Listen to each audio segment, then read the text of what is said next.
Did you know tea is one of the oldest beverages in history? Made with infused roots, leaves, flowers, and peels, teas can be served hot to warm up the cold days or cold to refresh us during summer.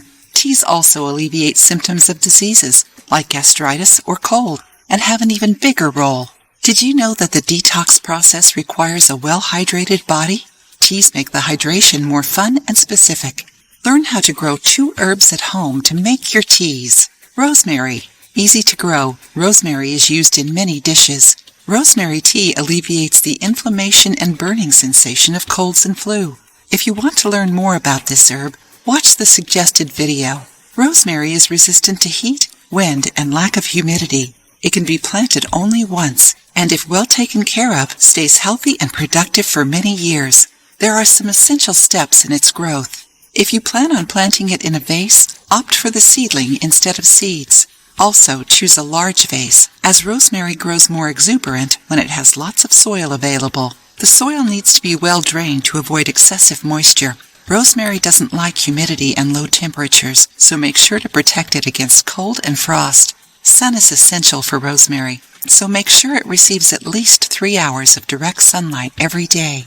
In the first months after planting, keep the soil always moist to accelerate its growth, but be careful not to overwater it and drown your seedling. After your rosemary is well developed, after around 120 days, it will resist longer dry periods, so you can give more days in between watering.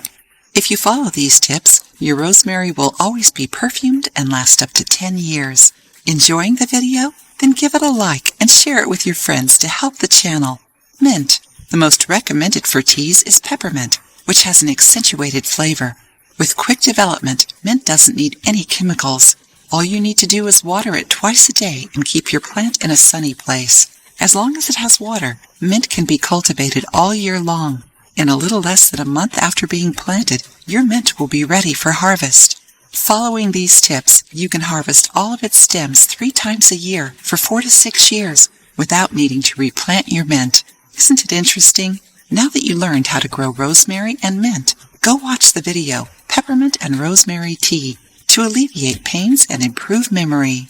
And remember that the ideal way of making teas is by infusion. If you overboil your water, the herbs lose their therapeutic powers. Try this tea and share your experience with us. If you liked the video, give it a thumbs up and share it with your friends. For more recipes and tips, subscribe to the channel.